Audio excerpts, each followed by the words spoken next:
Just a couple of weeks ago, FTB released StoneBlock 4, the next chapter in one of modded Minecraft's most iconic series. And I gotta say, I think it's already taken its place as my favorite mod pack this year. Starting with nothing but an endless world of stone, I'll have just 100 Minecraft days to find and take out the Ender Chicken, requiring me to use and master all kinds of mods to upgrade the world engine, a massive ancient relic that will transform and unlock new recipes throughout my playthrough. But I'm not alone in the stone, because along the way, I'll also have to explore a bunch of different vaults, each filled with its own unique challenge, including puzzles, battles, and of course, a whole bunch of loot. This is going to be quite the journey, and you'll definitely want to be subscribed because I may have a little surprise coming at the end of this video. So without any more delay, let's get straight into it.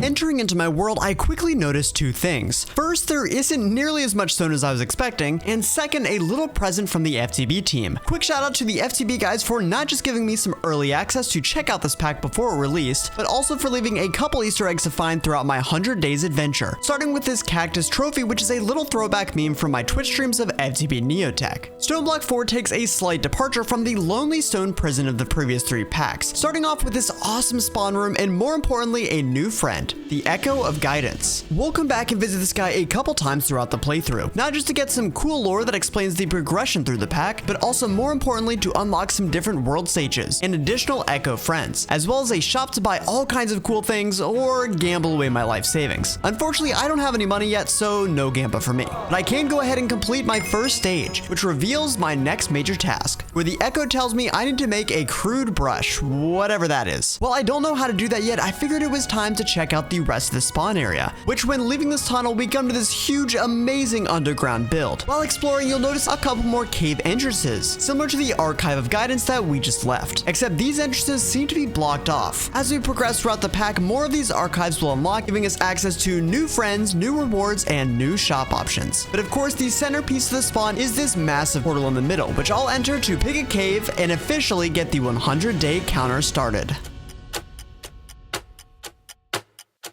Now this is more like the StoneBlock I remember. In true StoneBlock fashion, I picked the basic cave layout, which unfortunately means no extra resources to give me a little bit of a head start. But hey, at least I have some light. First step is, of course, checking out the quest book. Luckily, I've already completed the first quest, which was talking with the Echo of Guidance. The rewards for pretty much every quest we complete is coins, which we can use in the Echo shops from earlier. But every once in a while, you'll get something fancy like this grandma's treat, which gives you a random food. This time, some dumplings. Throughout the playthrough, there are a couple of random events that can happen. The first one we see is a loot bee, which flies around for a short period and drops some random rewards, or even a quantum goat which charges at you but does give you something fun in return. So that gives me some fun resources, but unfortunately none are super useful yet. What is useful is my hands, because unlike pretty much any other Minecraft playthrough where the first thing you do is punch a tree, in StoneBlock you punch stone. After a bunch of stone punching, I now have a bunch of stone pebbles, which I can combine together to make my first bit of cobblestone. And of course you can combine 4 cobblestone together to make a crafting table, because that's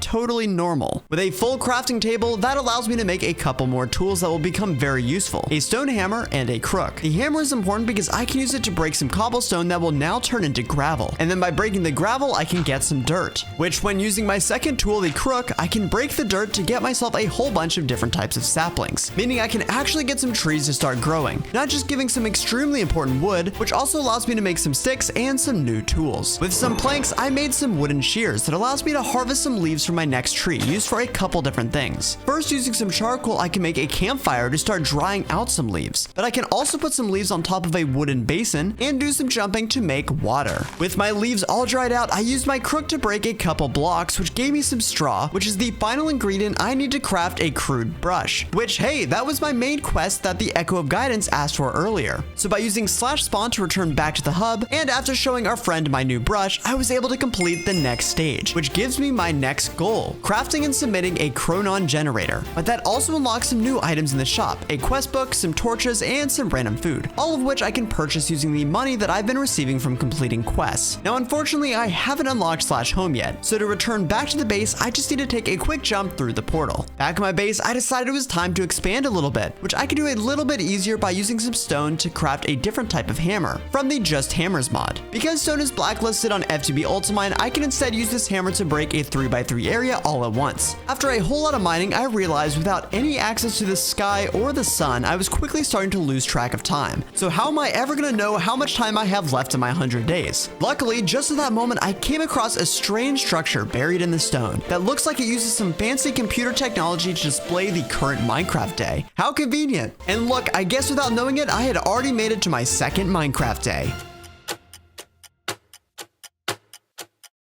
StoneBlock 4 has an interesting new way to farm resources. Goodbye sifting and hello brushing. That crude brush I made is important because now I can hold right click on gravel to brush and get some resources. Better yet though, I can brush with Ultimine, allowing me to brush up to a full stack of blocks at a time. Like sifting, I get these chunks which I can combine 4 of into a cluster that I can smelt into its associated resource, which means I now have the ability to get my first iron ingot. I'm using my first iron to make a new iron hammer, not just to increase my cobblestone breaking speed, but more importantly to complete this quest that increases my unearthing level. The unearthing level you can kind of think of as your experience level with brushing, where before I could only get iron and coal from brushing gravel, now with my extra unearthing level I can get all kinds of other resources. So that means I'm going to be doing a lot of brushing and a lot of hammering. To save myself some time, you can actually hammer compressed blocks too, so I can compress 9 of my cobblestone and turn it into gravel much quicker than placing and breaking a whole bunch of blocks. Unfortunately, you can't brush the compressed blocks, but hey, that still helps speed this process up pretty nicely. And of course, gravel isn't the only thing I can brush. You can brush tons of other blocks for resources, with some big ones right now being clay and copper from sand, and gold and redstone from dust. Now I have a method to get most of the major resources, but there is no way I want to spend 100 days hammering and brushing. So I want to rush to get automation up and running as quick as possible. Plus, I still have that quest from the Echo to make a Chronon generator. So following the guidance of the quest book, I'll need to find a healing spring somewhere north of my base, which I can use as a good way to get some more cobblestone along the way. Shout out to the Just Hammers mod, which allows you to repair your broken hammers with resources directly in your inventory crafting table, which is super helpful extending those massive mining missions. Looking on the map, I am able to see something pretty interesting in front of me, which looks like it could be that special healing spring that I'm looking for. And after a whole lot of mining, I finally made it. This structure looks so cool, so much color after pretty much only seeing gray stone so far. The quest tells me to be on the lookout for amethyst shards, which I can get from mining some crystals on the wall. But while I'm here, this seems like a good opportunity to grab some sugarcane and bamboo, which will be nice to have later. Looking at the recipe for the Chronon generator, with my newfound amethyst shards, the rest is just some iron, gold, and copper, which means more hammering, brushing, and some smelting. And while doing that, a loopy friend showed up that dropped off 2 crystal barrels that will definitely help me out with some early game storage. Hey, Future Reese here. Hopefully you've been enjoying this video so far. If so, I would really appreciate it if you would subscribe to my channel. In fact, based on my channel statistics, only 3% of the people watching this are subscribed. So come on, help me out a little bit, and let's see if we can achieve my goal of 10,000 subscribers by the end of the year. Additionally, if you want to follow along with my full, slower pace and more chill playthrough of this pack, then you should definitely come join my live streams on Twitch, or check out my VOD channel where those streams get uploaded the next day. After a bunch of brushing and some smelting, I finally had all the items I needed to craft the Chronon generator, which means it's time to head back to the Echo of Guidance to show him my achievement. After submitting my generator into the quest book, I not only get another Chronon generator back, but also a battery and some dreadful dirt, as well as an action pad. Most of these work in curio slots and give me some awesome teleporting abilities, which we'll look at in a second. Talking with the Echo allows me to complete my next stage, and also tells me that I'm able to visit the world engine, which I want to repair to complete this pack. But also gives me my next goal, converting a villager into a worker token using something called an Echo encoder. Before solving that riddle, I want to check out this world engine, which I can do using my new action pad, which I have set to open with the V key. The action pad allows me to teleport to a bunch of different locations, including spawn, my base, and now the world engine. And holy, look at this build. It is absolutely insane, especially since you have creative flight while in the area. The world engine is in the middle, and as you can see, it looks a little bit empty right now, so we'll have a whole lot of work to do to fully repair this thing. But doing that is going to require some resources, so it's time to start work on some resource automation. Following the quest line, I'll need a villager, and I don't think I'm going to have much luck finding a village down here, so that means it's time to start work on a mob farm to see if I can get a zombie villager to convert. I'll want to make a full mob farm using Apotheosis later, but at least to get started, I can use that single dreadful dirt to get some mobs spawned. And by using a redstone clock, spamming that dirt, I can greatly increase the spawning rates. Unfortunately, my first zombie wasn't quite what I was looking for, but after taking out some mobs, I found this smart little guy. Using the ender lead I got from the Echo, I can pick him up and take him back to the healing springs. Then plop him in some water to convert him into a villager. No potion or golden apple required. Now the second piece the Echo told me that I needed was an Echo encoder, which would be my first craft using the world engine. First I need an iron stick, which is an easy craft, and second an amethyst resonance charm, which needs some amethyst and leather. Luckily some loopies already dropped off some leather earlier, but unfortunately only 2 pieces. I could get a passive mob farm going for some cows, or instead I can just take some rotten flesh from my mob farm and put them on a campfire to turn them into leather. Now I have both items I need, and it's time to head back to the world engine, where I'll give it both items so we can craft, after a little bit of time, my Echo encoder. The Echo encoder is pretty cool because it allows me to take that villager friend that I converted earlier and turn him into an itemized token, which also seemed to trigger an earthquake, dropping some suspicious blocks all over the place. Interesting timing. After brushing those for some nice extra loot, I now have my unemployed worker token, which not just gives me another reward, but increases my unearthing level once again. This is just the piece I need to start some resource automation. The first step is making some homes for these villagers, which in this case is called the Unearther, requiring some tinted glass and some deep slate, both of which I was able to get from these springs from earlier. And probably worth mentioning that you can turn amethyst blocks back into amethyst shards by using a pickaxe on a cutting board, which is very helpful. I'll want 3 Unearthers to start, but eventually I'll definitely need to make more. These Unearthers automate the brushing process, allowing you to put items in a brush in, so that's why I'll want 3 to start, 1 for each gravel, sand, and dust. But you'll notice my villager is currently unemployed, so isn't going to be very helpful, and additionally there's only 1 of them. So I could go do that whole conversion process again, or instead I can grow some wheat,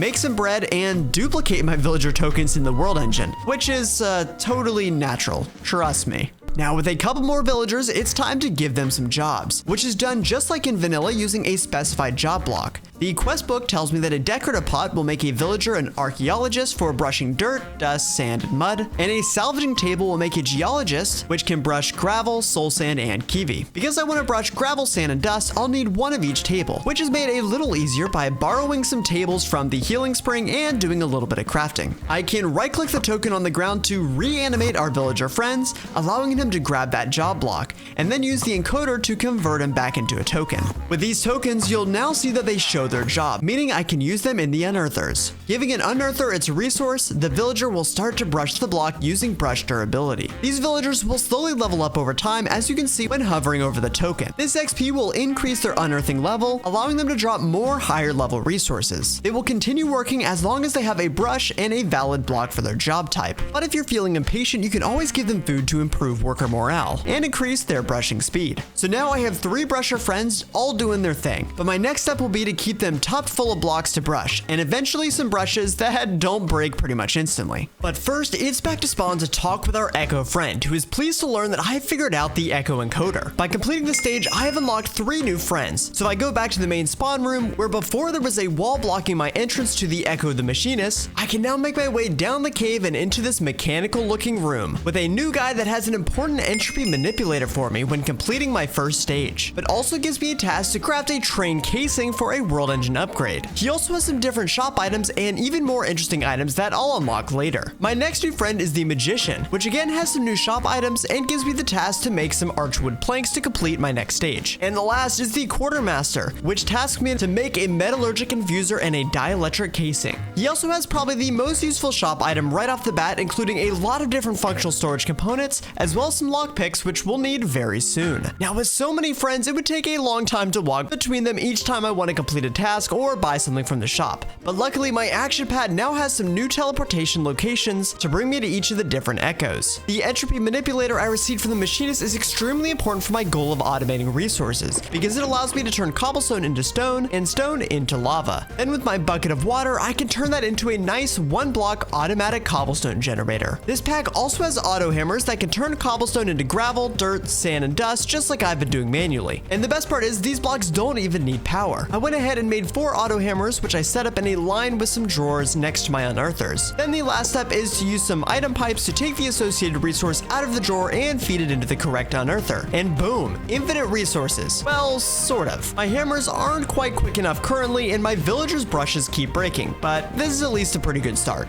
While I do have a bunch of new tasks for my tier 1 echoes, before starting on those, I figured I should at least be a little bit responsible and work on some of my base infrastructure, including making a backpack for some helpful portable storage, as well as some botany pots to automate wood. Unfortunately, this pack doesn't have hopping botany pots, which means I'm using some hoppers to export the items from the pot into a chest. And you also need to provide the pots with an axe, which do use durability and will break over time. The next major thing I want to add to my base is a foundry, which will allow me to smelt all those new ore chunks I'm getting from my Unearthers. Luckily, since I got clay directly from brushing, making some fire bricks is relatively easy. After making a whole bunch of different foundry blocks, I was able to put together a relatively chunky foundry. However, to actually make any ingots, I'll need to make an ingot cast, which requires steel. Normally, you could do that by melting coal in the foundry, but not in StoneBlock 4. I could go make some carbon fiber strands with Oritech, but one other way is with the Mechanism Metallurgic Infuser. And hey, I guess it's a good opportunity to complete one of those quests the Echo gave me previously. To power my new machine, I have a couple different options, but I'm gonna go with the heat generator. It doesn't produce a whole lot of power, but it is 100% passive, which at this point of the game is extremely helpful. So I crafted my generator, put lava source blocks on every side, including lava logging the actual generator itself to get a full 48 RF per tick. Except I don't have any power cables,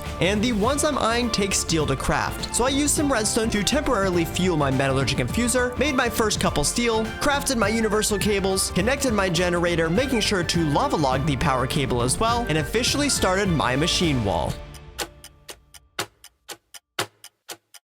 To start day 10, I was met with a brand new, slightly large friend. Eventually, once I have wool of all the different colors, I'll be able to make him even larger and get something fun in return. But for now, he's just keeping me company. Or instead, he can hold down the fort, because I'm starting to go a little stir crazy in my stone hole. So it's time to go adventuring to locate this Arcane Grove the Echo told me to find. The compass I was given points to the structure, so I know exactly where to tunnel. But even better, once I'm within 256 blocks of the structure, I can shift right click to teleport directly inside. After basically a full day of mining, I finally made it to the grove. My main goal from the Echo was to find some archwood saplings, but while I'm here, it looks like there is a ton of loot I can get, assuming I don't get wrecked by some mobs along the way. The grove is also the first time we come across this special loot mechanic. Loot chests have these locks above them that require you to play a little minigame to get to the loot inside. The minigame goal is to click each of the different pins, with each chest having a random assortment of modifiers to make the lock picking a little more difficult. The faster you pick the lock with the least amount of mistakes, the more loot you get. You can see the percentage of loot on the right starting with 200%, but this is where the lockpick we got earlier comes into play, allowing you to skip the minigame entirely and still get the 200% max loot roll. I'll definitely want to make sure to either buy or make some of these lockpicks for my next dungeon. I did some exploring and looting, and in the middle of the grove I found this very interesting looking house. After fending off some slightly spooky wraiths, I made my way inside where I met an Archivoker, who quickly made me realize I did not have the gear to take on, and I somehow just barely escaped with my life. Luckily, I did complete my main goal and found at least one archwood sapling, as well as a bunch of other loot, so I decided it was time to head back home. Archwood is going to be very important for something I have in mind shortly, but first, the Echo wanted some archwood planks, so that means it's time for another botany pot and a trip back to spawn to show the magician my newfound archwood. Completing the stage shows me my next task, requiring some more Ars modded progression, as well as gives me some new items available in the shop, most notably an ender shard, which I'll go ahead and purchase one of. These ender shards allow you to set teleporters to custom locations you bind the crystal to, which will be extremely helpful for saving me some travel time coming up soon.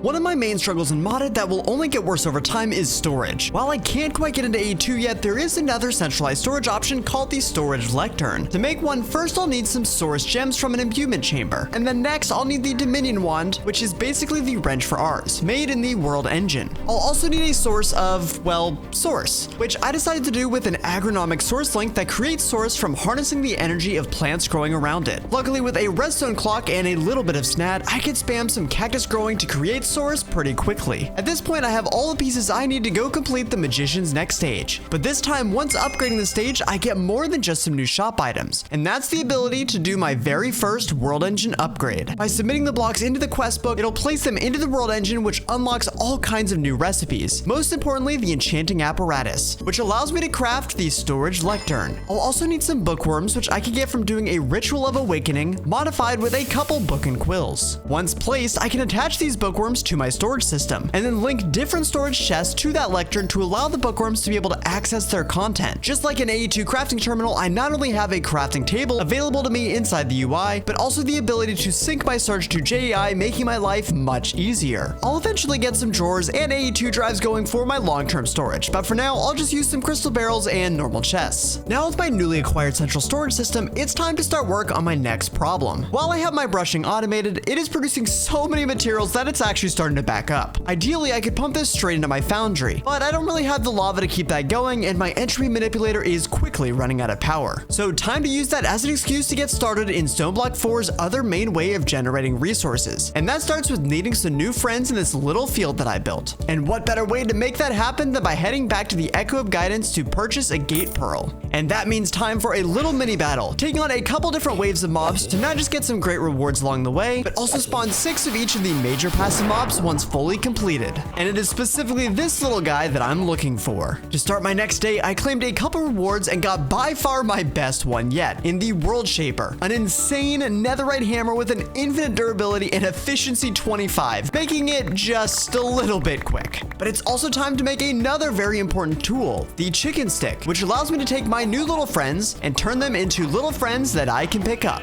If you played any of the previous stone blocks, then you'll recognize the chicken mod as a way to generate resources by making all kinds of different resource chickens. However, in StoneBlock 4, the mod has been pretty much completely reworked. First, I want to make a couple important work blocks, a couple roosts which house chickens and allow them to produce their specific resource, a breeder which allows me to make more chickens either of the same type or even of some different types by mixing 2 chickens together, and a soul extractor, which may not be the most PETA-friendly block.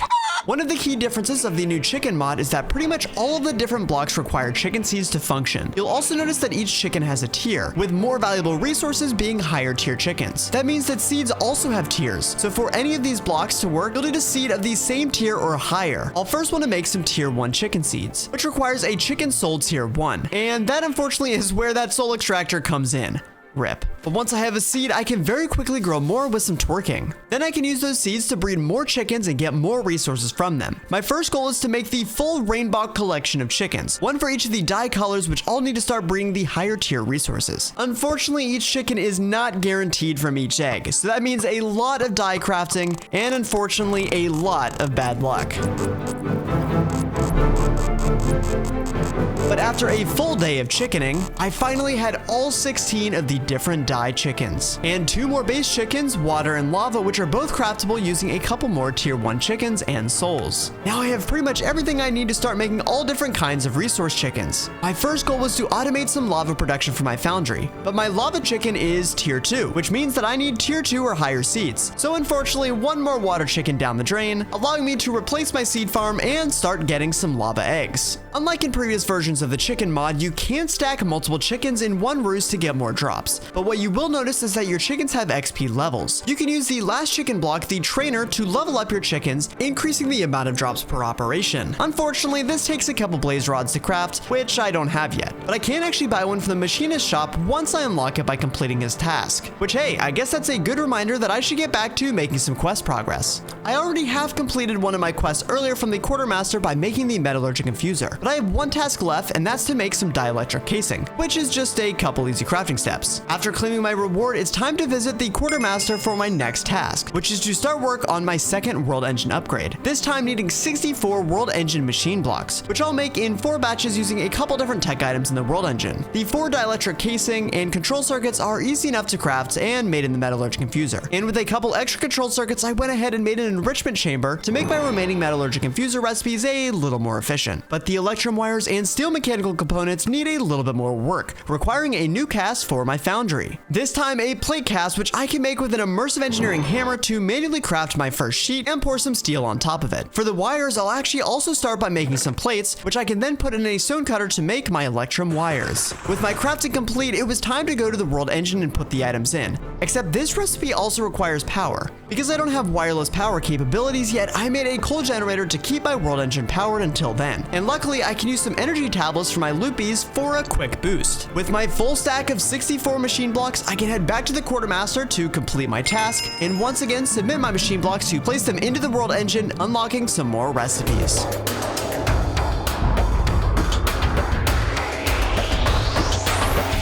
My quest from the Machinist is to make some train casing, which needs some brass and some obsidian sheets, both of which I can make in my foundry by mixing some copper and zinc for brass and lava and water for obsidian. Then just a little bit of bonking some items and boom, a train casing and a happy Machinist.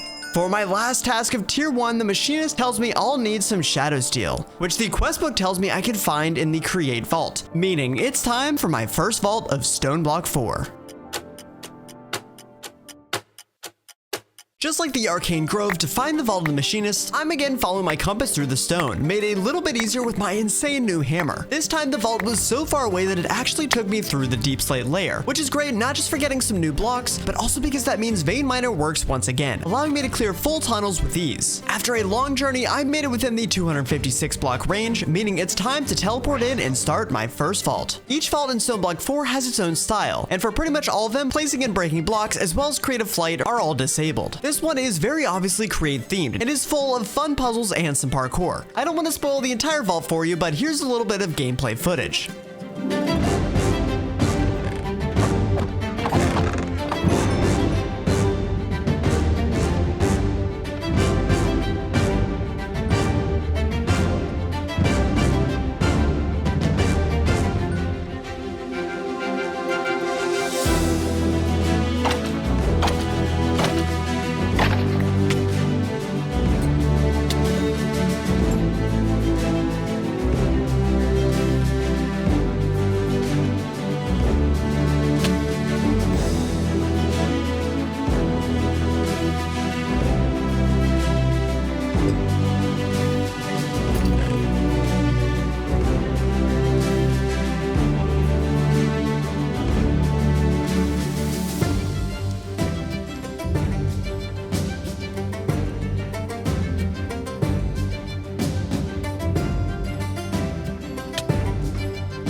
After battling through another Archevoker, which this time I actually took out, I was able to complete the Machinist Vault.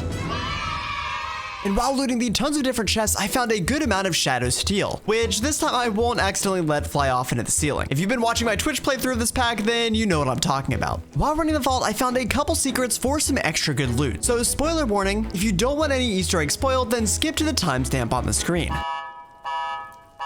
There is a secret elevator on the glass by the chain conveyor portion that allows you to get down to this area and access a chest up top, and another chest once you take out the blaze at the end of the hallway and swim through the lava. Also, inside the area where the Archevoker spawner was, you can go into this corner to use a secret entrance to enter the back rooms. Down here you can see all the insane redstone that is running the vault, but more importantly, be rewarded with a ton of loot chests scattered around the glorp. And then once you finish your looting, you can leave by using an elevator at the end of the light path, or of course by using /home to head back to the base. It is a good thing that I have a centralized storage system, because now I can dump this insane amount of loot that I found straight into my storage with no care in the world. And more specifically, with my shadow steel, I can complete my next world engine upgrade by making 20 train casings and converting them to shadow casing, and also crafting an encased chain drive to claim my reward. Then it was on to the Machinist to complete his final stage and go ahead and complete my next world engine upgrade.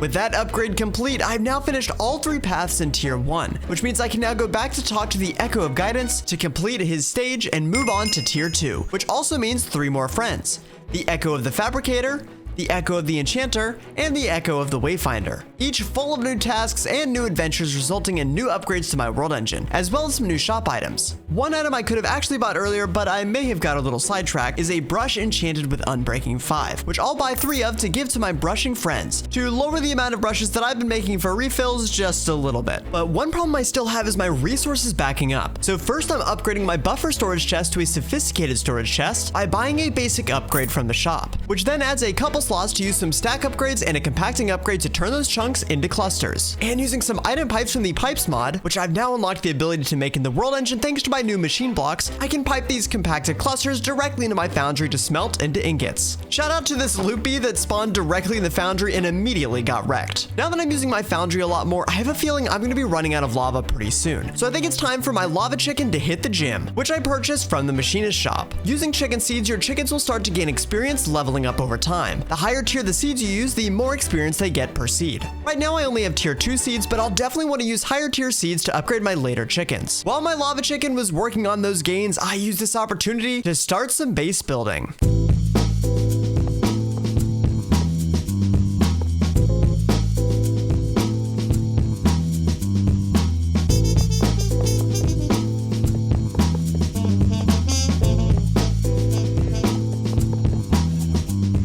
Additionally, to get ahead of my eventual metals problem, it's time to set up a nice drawer wall, all linked to a drawer controller, which then I can link to my storage lectern for my bookworms to access. Although I do have a pretty steady set of resources coming in from my Unearthers, I'll eventually want much more variety and throughput of these resources, so it's time to get into some chicken breeding. And you can hear the music building, so hopefully you know what that means. It's montage time.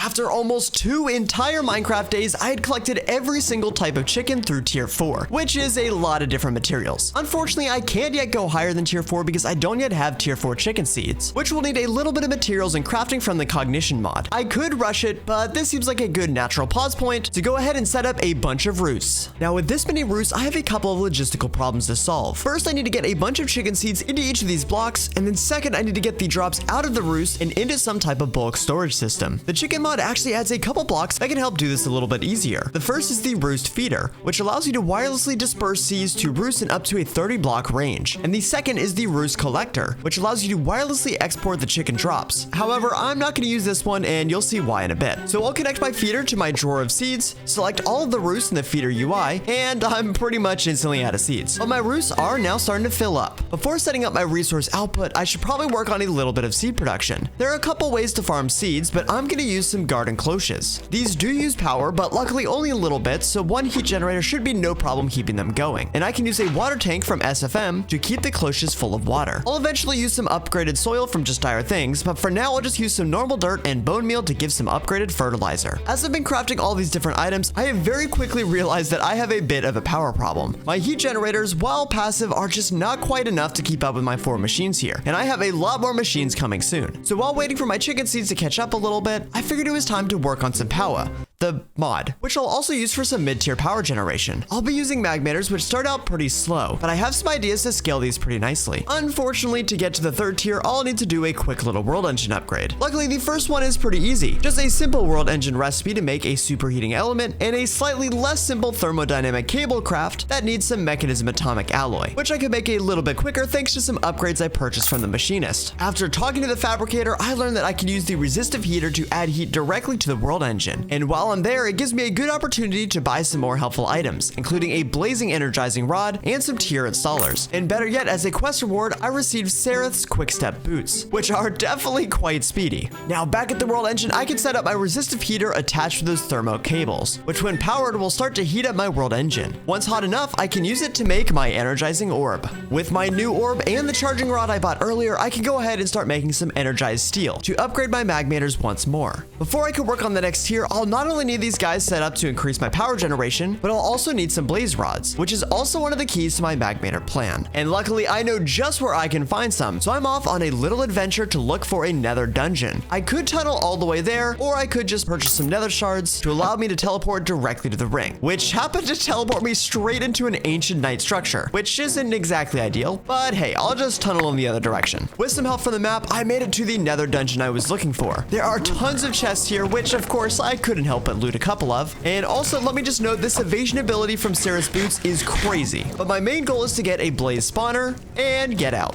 Now, the reason I'm after a blaze spawner isn't necessarily for blaze rods. I'll get a dedicated chicken friend for that later, but actually for a more efficient fuel. So I'm actually building another foundry, this one a little bit bigger, and putting the spawner just above the foundry, decreasing the spawn range a little bit and making it controllable with redstone. This means that the newly spawned blazes will fall straight into the foundry and get damage, which creates molten blaze. Then I'll pipe that molten blaze out of the foundry, into a tank, and into my magmators. Where lava produces about 500 Fe per 100 millibuckets, the molten blaze does a crazy 25,000, which is really, really nice. That means I can now start working towards the higher tiers of the power mod, starting with blazing, which then allows me to upgrade my magmators to produce power quicker. I can also make the next tier niotic with some diamonds, and since I'm feeling a little crazy, I can even start making some spirited, which will take a pretty long time with my current charging setup. So this seems like a good time to take a break from some techie glorp and do my next vault. This time we're heading to the Wayfinder, and I won't lie, I'm just excited to do this vault because it gives me some vibes of one of my favorite games of all time. So that means back to some tunneling, aided by a pocket storage to avoid any extra tunneling blocks, and into the vault.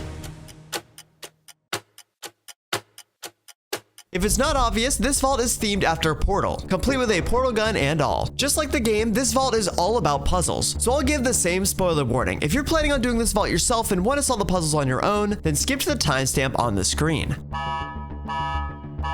The portal vault is made up of 5 different rooms, using a portal gun that allows you to teleport to blocks that you right-click. It's not exactly like the game shooting blue and orange portals, but hey, it's close enough. While solving this first room, which is pretty easy, I will say that there are a ton of ways to completely cheese this vault, whether it be with the Just Dire Things portal gun, the teleportation wand, blaze jet wand, or any countless number of other ways. But out of respect to the OG portal, I'm doing this one legit, and it'll probably be the last vault that I do legit without any major cheesing mechanics. Alright, that's enough talking. Let's get that cake.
After a long 2 days of puzzle solving, I was able to take out all of the Glad iOS cores and was rewarded with my Chronoton star and some cake at the end of a tunnel. Or not. While I won't spoil it for you, there is actually a way to get to the cake room at the end, and if you do, there's a special sign and reward. But of course, the best part, some cake. Full of food and my new Chronoton star, it's time to head back to the base.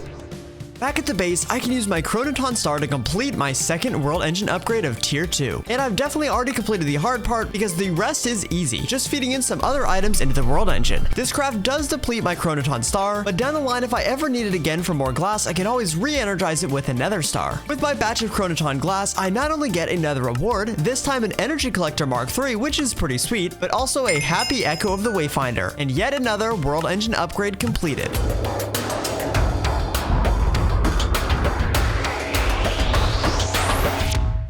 Also a helpful tip, if you don't already have a temporal pouch, the Wayfinder now offers a Nautilus shell in the shop, which makes crafting one a lot easier. Technically, I could finish up tier 2 now and move on to tier 3, but I'm a completionist, so I want to finish up that third task from the enchanter before moving on. Plus, I've been putting off some infrastructure work that I guess I should get back to. First, it's back to the chickens, where it's finally time to output those drops into a new drawer network. I'll dedicate a drawer for each resource, but I still have a couple empty drawers, some for the tier 4 chickens that are missing tier 4 seeds, but then also some tier 5 and up chickens that I'll need to breed up later. Unfortunately, the drawer network isn't quite within range of my bookworms, and this is just the excuse that I need to officially get some AE2 started. StoneBlock 4 has a couple super helpful features that makes AE2 a little bit easier than normal, starting with the ability to make flawless Certus in the world engine with a block of amethyst. So I'll go ahead and make one of those. I'll eventually set up some automatic Certus and charge Certus production, but for now I'll go ahead and manually make some Certus, which I can do a bit quicker with some torquing and right-clicking the buds with a fortune tool. I've done a whole lot of AE2 in my previous playthroughs, and I do have a whole Mod Labs episode dedicated to AE2 and RS, which you should totally check out if you haven't already. So for that reason, I'll skip through most of the early game AE2 stuff, but what I will highlight is StoneBlock 4's greatest creation yet, and that's the Circuit Fabricator. The Circuit Fabricator is basically a replacement for the Inscriber that is absolutely insane. It's a multi-block made with some sheet metal, some vibrant glass, and a mysterious cube which I bought from the shop. Once given some power, the Circuit Fabricator can make any of the processors or processor components without the need for any of the presses. To start, it's pretty quick, doing up to 16 operations in parallel, but where this thing gets crazy is when you give it some acceleration cards, which makes this thing rip, and also eat a ton of power. But that means I can make tons of processors super quick to make all kinds of AE2 components and drives. One other thing that you'll notice is that the ME controller is gated behind a world engine upgrade that I don't currently have. But that's no problem because I can just use an energy acceptor as my controller to get started. And because channels are multiplied by 4 by default, I'll have more than enough channels to last me until tier 3. I also want to attach storage buses to each of my drawer controllers. My main drawer network will have a medium high priority, but my chicken drawer network will have an even higher priority, except I want to set it to extract only. This allows me to have a limited storage of each of the chicken resources, with any overflow going to my main network, specifically important for any ingots which I want in compacting drawers. To start day 40, I want to go ahead and work on a couple new tiers of chickens, so I can add them to my automated resource network. Previously, I got stuck at tier 4 because I didn't yet have some neurogel, but now I have the resources to go ahead and craft the molecular metamorpher, which I would use to make the neurogel, or just claim some for my quest rewards. That allows me to not only craft some tier 4 seeds, which I'll swap out in my garden cloches, allowing my tier 4 chickens to finally start producing, but also lets me start making some tier 5 chickens, sacrificing 2 along the way to make some tier 5 chicken seeds, once again swapping out my seeds in my cloche and putting some new resources in some drawers. As I get to the higher tiers, there are way less chickens, which is a little nicer. So breeding the tier 6 chickens was pretty quick, but the tier 6 seeds are a little more difficult, requiring some replica ore. Luckily, I can get that by brushing some other rock, and then rinse and repeat for tier 7, which is getting a little repetitive. With my new item this time being a diamantine crystal, which requires a little zappy of a diamond with an atomic reconstructor. But tier 7 is where I stop for now, because the next tier will require some empowering and some draconic evolution. But after a lot of grinding, I now have greatly increased my resource production pool, with some highlights being silicon, netherite, Certus quartz, platinum, gas tiers, and chorus fruit. Nice. Switching gears back to AE2, I have another very important upgrade that I want to make to my system. And to do that, I'm going to need some singularities. To make this happen pretty quick, I'll need a matter condenser, an MEIO port, an infinity cobblestone drive, which I purchased from the fabricator, a storage bus, and some acceleration cards. On a sub-network, I'll place my MEIO port connected to the matter condenser with the storage bus. Then in the IO port, I'll set the cobblestone drive to export into my system, which will keep the matter condenser full of cobblestone. Then the last step is putting in a 64K storage component and switching the condenser mode to make singularities, which very quickly makes my first one. My secret goal that I'm eyeing is infinite wireless access to my AE2 system. The way I'll do this is with a quantum bridge card. So that means I'll need to craft some quantum rings and quantum chambers, not just to craft the card, but also to make the linking bridge. This is where that singularity comes in handy, which I'll need to link my chamber to my card. So that means a little explosion with an ender pearl to make a pair of quantum entangled singularities, which one goes in my quantum chamber, and the second will go into my wireless terminal, which I guess I should go ahead and craft. And after putting the card and singularity in, I now have wireless access anywhere in the world, including my favorite ability ever, allowing me to pick blocks straight from my storage system. To celebrate a pretty satisfying achievement, I decided it was time once again to start some building work on my base.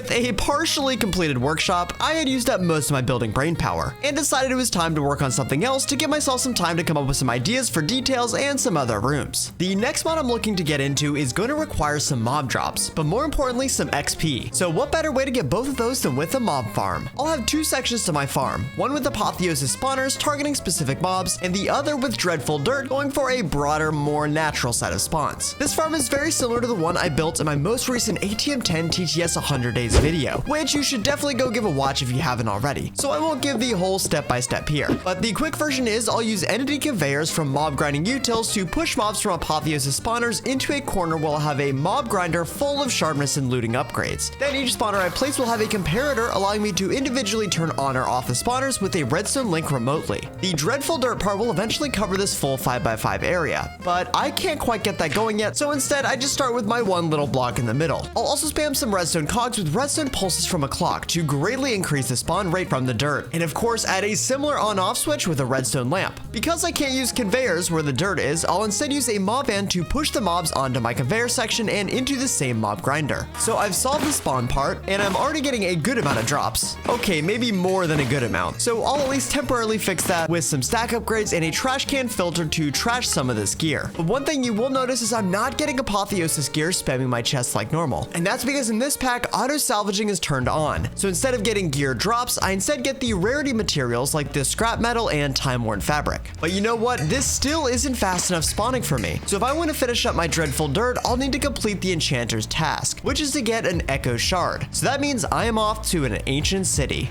After once again putting that world breaker to great use, I made it to the warden-infested land. Except I'm not trying to meet any friends down here. Instead, I am just on the lookout for a chest, which I somehow got lucky enough to find not just 3 Echo Shards in my very first one, but also 2 ruined books. But I'm feeling greedy, so that means a little bit more looting, and the second I heard a certain sound, I knew it was time to head back home.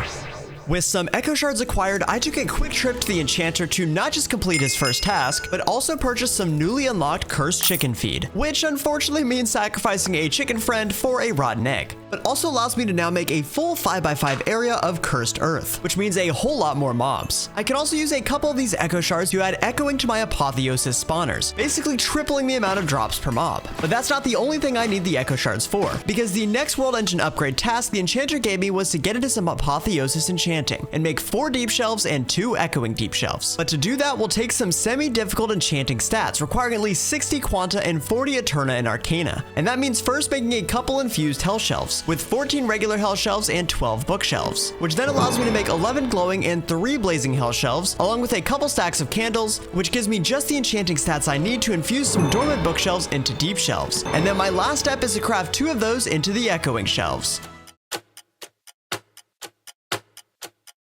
After completing my remaining quest and talking with the Enchanter once again, I was able to celebrate reaching the halfway point of my 100 days by installing another World Engine upgrade.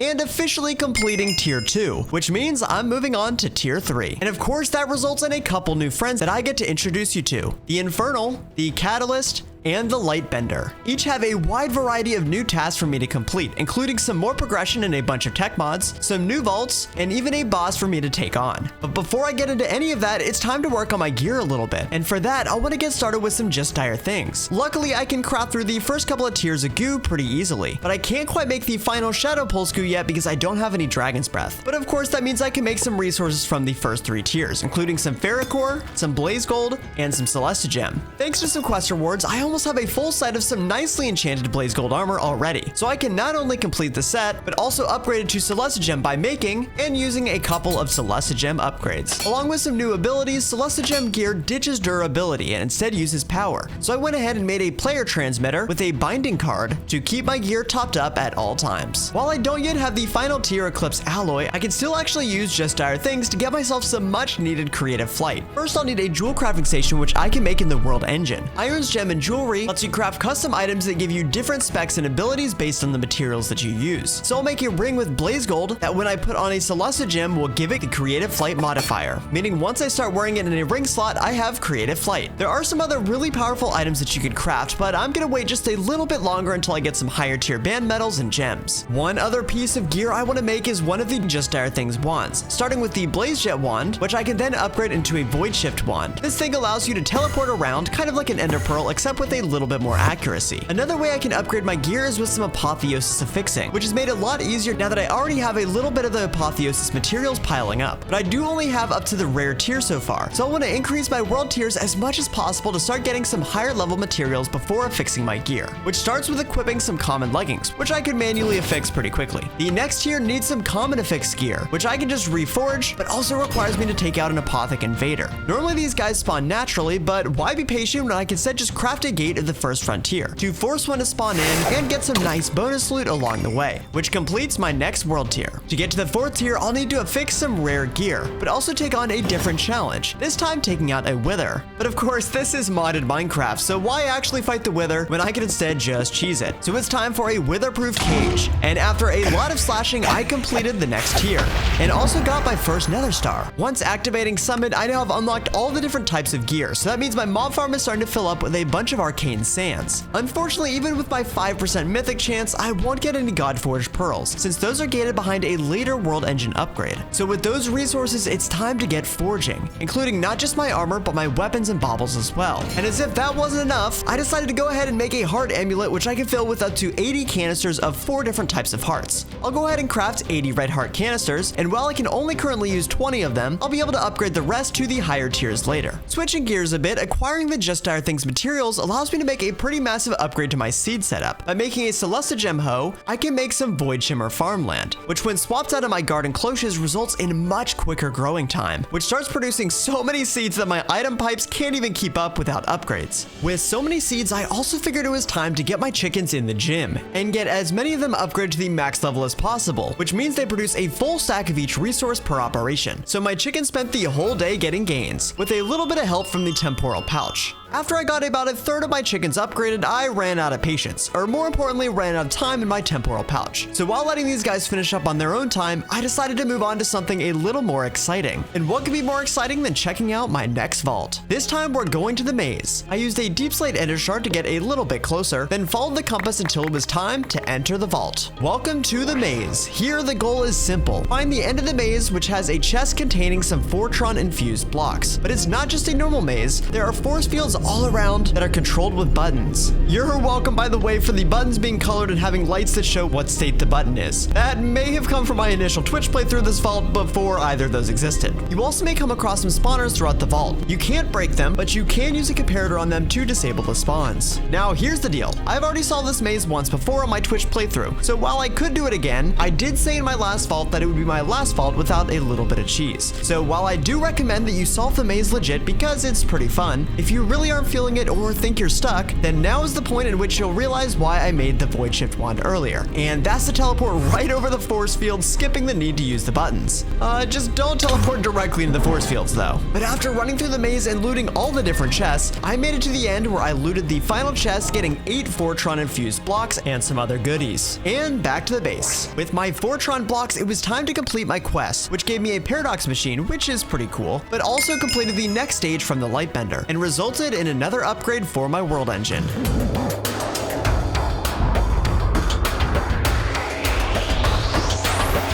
This upgrade unlocks a couple new key recipes that'll be very helpful. Most specifically, some AE2 things, the ME controller and the crafting unit, which I'll go ahead and craft a couple of each. With both of these items, my next project is going to be completely revamping my AE2 setup, including some automation and auto crafting. But first, my cramped little area isn't quite going to cut it for the amount of automation I have in mind. So that means it's time for another little building montage.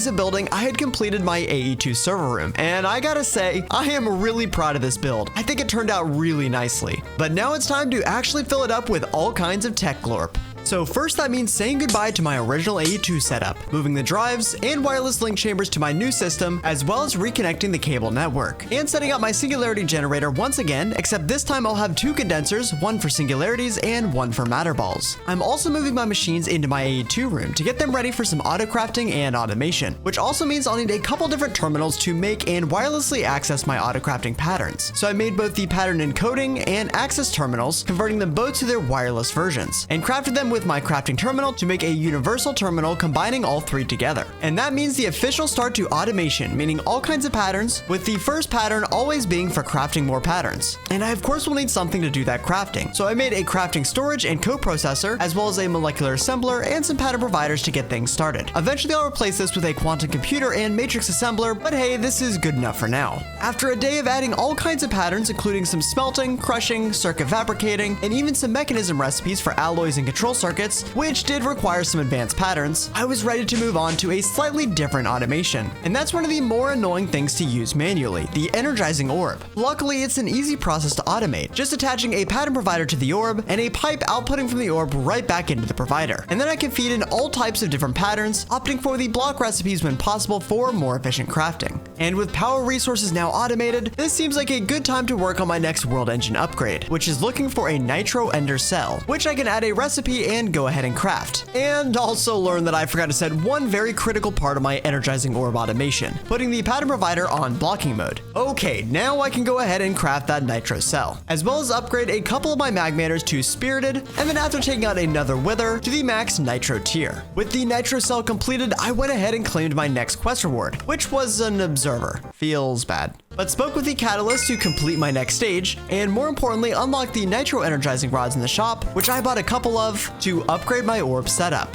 And then back to the world engine to install probably my most important upgrade yet.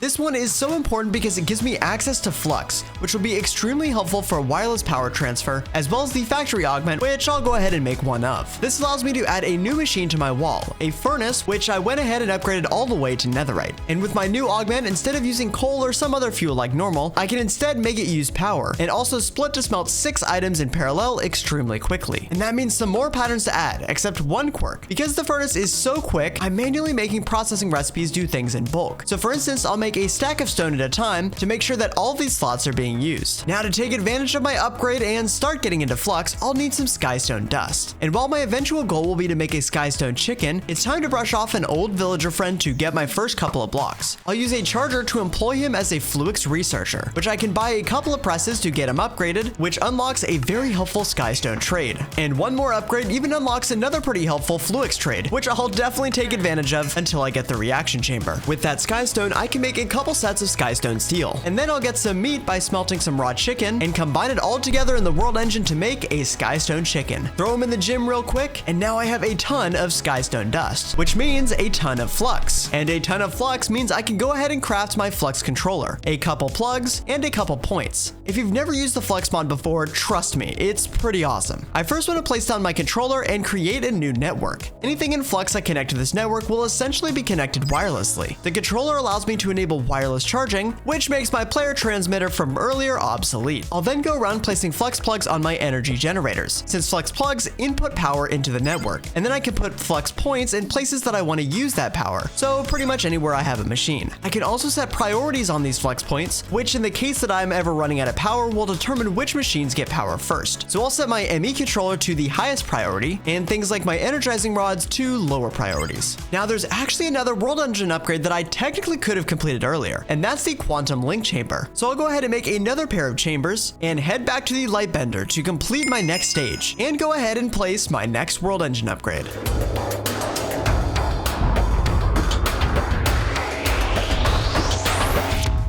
This upgrade not only unlocks a couple key recipes, including the reaction chamber, but also doubles as a functional upgrade, which I can use to give my world engine access to my AE2 system. So if I blow up another singularity and build another link chamber in my base, I can then connect the two and connect a pattern provider to my world engine to add a couple patterns and auto-craft world engine recipes. I'll also set each of the output slots to automatically push items out of its right side, right back into my pattern provider and my AE2 system. I can also use a cutting knife to rename the pattern provider to label it with a little bit more of a distinguishable name in my pattern access terminal. A lot of my pattern providers are starting to fill up, but luckily because extended AE is in the pack, I can make some upgraded AE2 items, and the reaction chamber I can now craft in the world engine will be a very important piece to make that happen. But first, I'll need some entro crystals. I'll eventually set up a recursive infinite entro generator, but to make my first couple, I'll need some entro seeds, which when used on a Flux block will turn into a budding entro block. Just like Certus, I can use growth accelerators to greatly speed up the bud growing, but unlike Certus, this budding block will start to deteriorate and eventually turn into a Certus block, which then I need to replace with another Flux block and use another entro seed. My first couple entro crystals will go to making a pretty crucial machine, the crystal assembler. On this nice day, the crystal assembler gives me the ability to make some really nice upgrades, starting with some extended pattern providers, which have 4 times the capacity of the normal pattern providers. I can also make an extended molecular assembler, which has 8 times the crafting capacity of a normal molecular assembler. So I'll go ahead and upgrade pretty much all of my pattern providers with the extended variants, and also make an ME requester that allows my AE system to automatically put in crafting requests based on the amount of items in my storage. And the first thing I'll want to use it for is some uraninite. That's because I'm finally planning on upgrading my power setup a little bit, this time with some power reactors. And I'm going straight for the best, which means a whole bunch of recursive crafting to get to the nitro tier. While I do have the resources, there is a lot of orb crafting required. So while waiting for that to finish up, I figured it was a good time to get back into some building.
To start day 75, I could not only appreciate my newly remodeled rooms, but my reactor had finally finished crafting, meaning I can start filling up my new power room. So I placed down my first reactor and set up an export bus to keep the reactor full of redstone, coal, and uraninite. I'll also need to give it a coolant. Eventually, I'll use some time fluid to get the lowest temperature, but for now I can fill it with a bucket of XP to at least get it running. And once I do, it starts generating tons of power, which of course I'll want to add a flex plug to in order to get that power into my network. And I'll also set the reactor to auto mode so it doesn't void resources and waste power. The other thing that day 75 means is that I only have 25 days left to take out the Ender Chicken. Man, time really is flying. So I better get started back on one of my other quest lines because I have another vault and boss fight to do before I get to the Ender Chicken. The Ignis is no joke, so before taking him on, I want to do some gear upgrades. And while my Celestia Gem armor is pretty alright, I'm eyeing some much more powerful armor. And that's none other than the Gem armor. However, this means not just making some red matter, but also a couple max tier Kleinstars, aka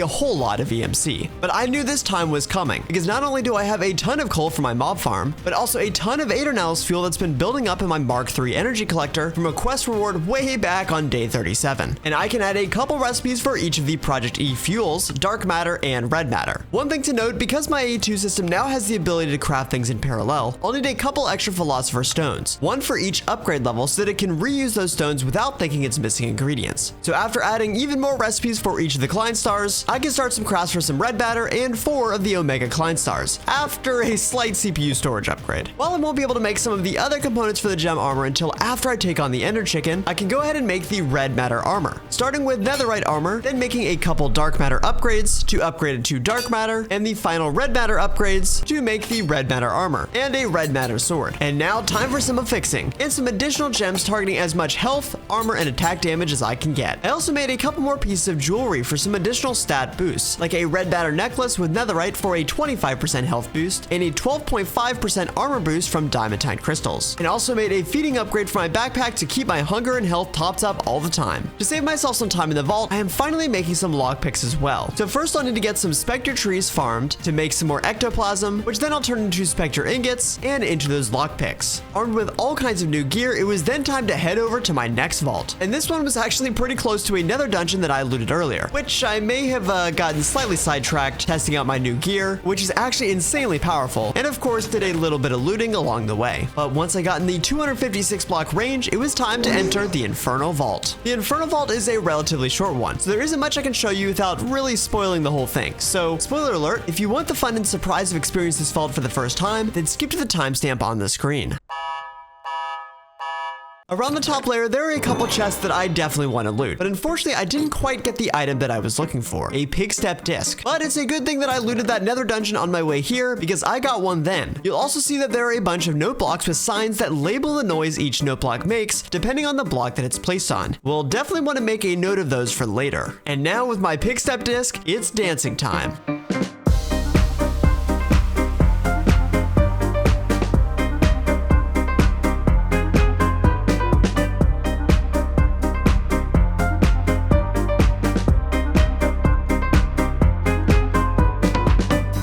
After doing some dancing and taking out some blazes, a hole will open, allowing me to drop down to the next layer. Here I'll take out some slightly dangerous friends, go through the doors, and start my next puzzle. Here's where I test my memory. I have to remember which block makes the sound on the signs, and if I get it wrong, I get doused in lava. Luckily, my memory is excellent, and totally not because I've done this vault before. And I can get through each door with ease. And on my last quiz, I'll drop down into the boss chamber. I promised some cheese, so to make it a little easier, I'm going to disable all the blaze spawners around the arena with comparators. And now it's time to get the boss battle started. While he got a couple hits in, I was still able to take him out pretty easily, thanks to my evasion ability and my super powerful sword. And that means I got my couple Ignitium ingots, so vault complete. With the Ignis destroyed, that completes the first half of my world engine upgrade. So a couple more rewards and an observer. Again, what the heck? But the next half of the quest will need some rune wood, and to get that, I'll have to take a trip back to the Arcane Grove once again. Except this time, I am much better geared up, so I'll not only grab a couple rune wood trees, but also do some more looting, and head back to the center to take out that Archivoker that gave me so much trouble the first time, and allowed me to get a couple more chests and some useful Ars and Malum stuff. Now the Arcane Grove actually has one more secret hiding away. If you go up the front door, drop down and go to the left, you'll find some mossy stone bricks. And just in front of that are some fake mud blocks that when you fall through will reveal a Malum weeping well. And this well is just what I need for some of my next ingredients. By throwing some ore clusters into the well, I'll receive some raw soulstone back. And if you're feeling adventurous, you can jump in the well too. I won't spoil the surprise, but you will get a little present. To make my next world engine upgrade, I have almost everything I need, but the last item is some soul stained steel. Thanks to my mob farm, I already have a good amount of the 8 different types of spirits. So I'll take 3 wicked, 1 earthen, and 1 arcane spirit and put each in the Malum altar. Put 4 soulstone in a pedestal around the altar and put the final iron in the altar to make a soul stained steel. And all of that gets combined in the world engine with some source to make my 12 spirit blocks, which completes the next stage from the Infernal and allows me to place my next world engine upgrade.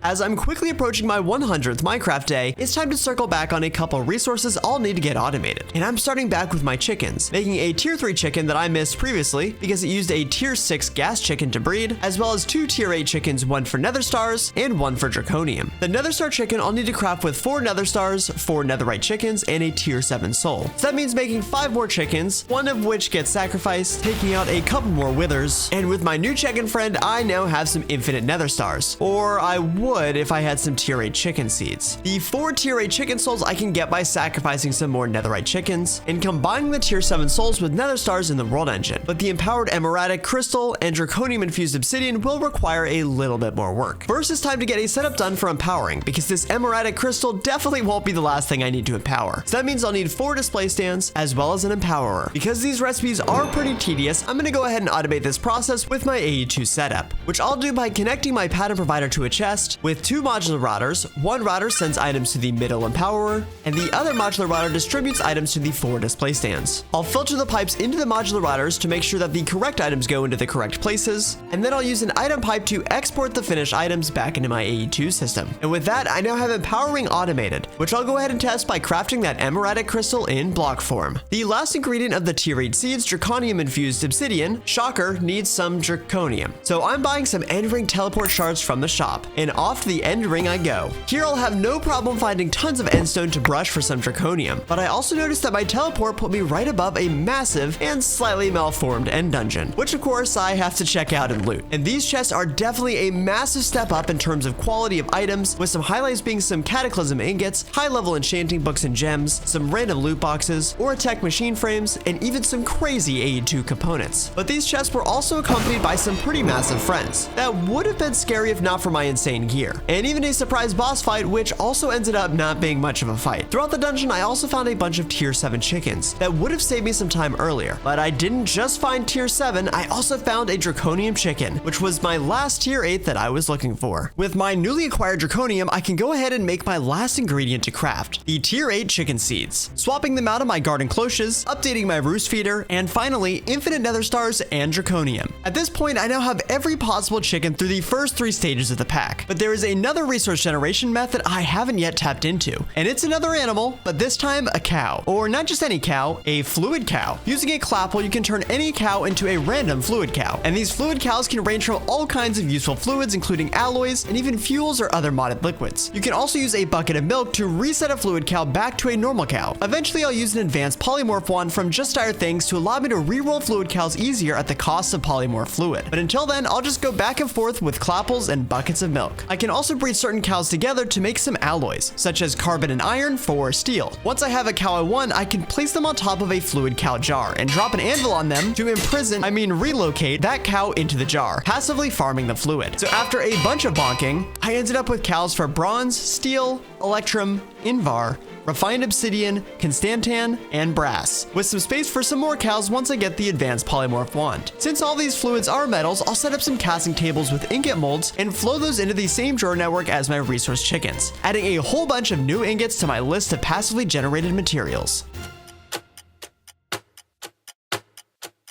I officially have only 10 days left to not just take out my hardest boss yet, but also complete the 3rd tier, which requires me to advance in 3 different tech mods. The first one, Actually Additions, I've actually already completed, setting up an automatic empowering setup where I can easily make a block of empowered diamantine. But for my second mod, Industrial Foregoing will require just a little bit more work. Normally the first step would be to do a fluid extractor setup to get some latex, but I'm already missing my cow friends, so by giving a cow an insulating resin, I can turn it into a latex cow, outputting the fluids from the jar directly into a fluid drawer connected to my AE2 system. I'll also need the main crafting machine for IF, the dissolution chamber, which I'll definitely want to automate with AE2 because recipes like this simple machine frame use not just items, but fluids as well. So I'll go ahead and set up a ton of recipes to get me all the way through the max supreme tier. Also some important speed, efficiency, and productivity add-ons that will speed up my dissolution chamber and some of my later machines. So now I have the latex to go ahead and craft these simple machine frames. But if I want to make some advanced machine frames, I'll need some pink slime. Unfortunately, no cow yet for this one, so I'll have to get it the normal way, by putting a mob slaughter factory in my mob farm, giving it a range add-on upgrade, and letting it go ham on some mobs to make both some meat and some pink slime, both of which I'll output into this double drawer that I'll attach to my AE2 system. And that means I can make my first advanced machine frame. But the last supreme machine frame requires a fluid that's much more difficult, or should I say a gas. And for this one, I'm expanding my base once again, but in a slightly different way, this time with a compact machine I'm buying from the Infernal Infernal. So with a personal shrinking device, it's time to enter my new playground. To get some ether gas, I'll need to laser a wither friend. So that means first making a laser base and some laser drills. And also a little cage made out of that unbreakable tinted glass from mob grinding utils. The last machine I'll need is a stasis chamber, which will completely freeze any mobs in its range as long as it has power. So I'll place the stasis chamber at the bottom of the cage, giving it some upgrades in power, and making sure to increase the priority so that it's always getting power, avoiding any wither accidents. Then I'll put the fluid laser base in the middle, and some laser drills around the edge, each getting power and add-ons. I then put a purple laser lens in the fluid base, and the last step, of course, is to spawn my new wither friend, who is so frozen in time by the stasis chamber that he won't even finish spawning in. But the laser drill works nonetheless, starting to farm some ether gas. I can then pump that gas into an ender tank set with some light blue channels. So back in my base, I can take another ender tank and pump out the ether gas into a fluid drawer attached to my AE2 system. And that means I can go ahead and craft my supreme machine frame. The third and final mod that I'll need to complete tier 3 is Oritech. And hopefully you've already seen my mod labs video that covers everything you need to know about the mod. If not, you should go check it out after this one. So I won't go into a ton of detail here, but I'm automating a whole bunch of machines with AE2, so let's finish things off strong with one more building montage.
After a couple days of building, I not only have a new awesome Oritech room, but also a bunch of machines all hooked up with patterns to my AE2 system. Most importantly, I can now craft Flux gates with ease. I now have all of the major tech items completed for my last world engine upgrade of tier 3, which is great because it is day 99. And while I've been putting it off, I have one final task, and that's to take on the Ender Chicken.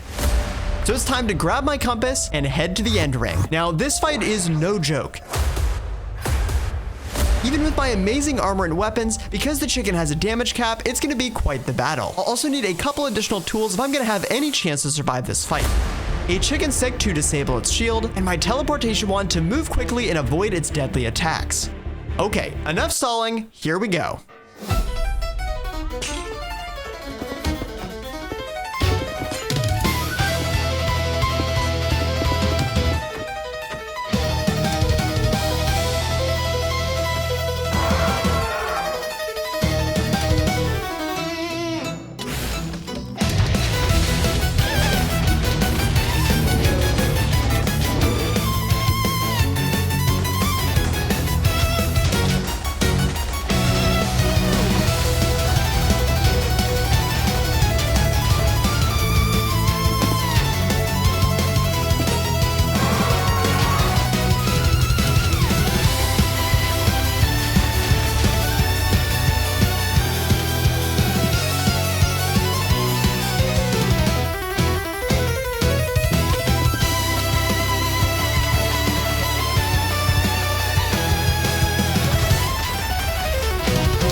After a very destructive but successful battle, I had defeated the Ender Chicken and was rewarded with my dragon skin and, more importantly, some dragon eggs. And the first thing I'm doing with that dragon egg is putting it on top of an extractor to passively and infinitely make more. And as my timer turns to day 100, I can use that dragon egg to make my Enderium blocks, complete the first catalyst stage, install the Enderium world upgrade, craft my advanced machine blocks, complete the final stage, and place my final world engine upgrade.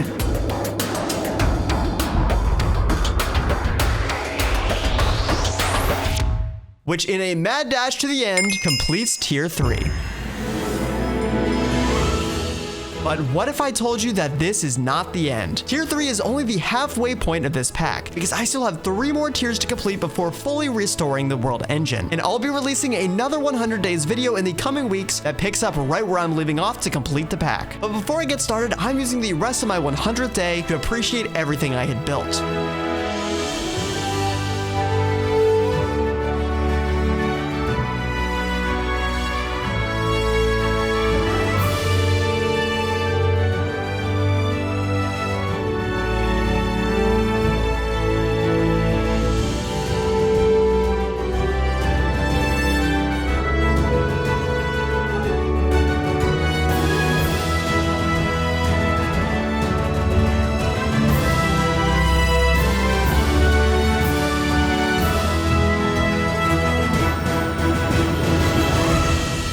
I had an absolute blast making this video, and I really hope that you enjoyed it as well. If you haven't already, definitely make sure to subscribe so you get notified when I upload my second 100 days videos soon, but also to help push me over my 10,000 subscriber goal by the end of the year. I would also really appreciate you guys leaving a like, and more importantly, any comments for your favorite parts of the video, the pack, and especially any feedback for me to consider while I'm working on my next video. And what started as an endless world of stone has turned into the beginnings of a sprawling modded headquarters full of machines, farms, and automation, with tons of fun adventures along the way. But my day counter is not stopping, so with day 101 officially started, I better get started on tier 4.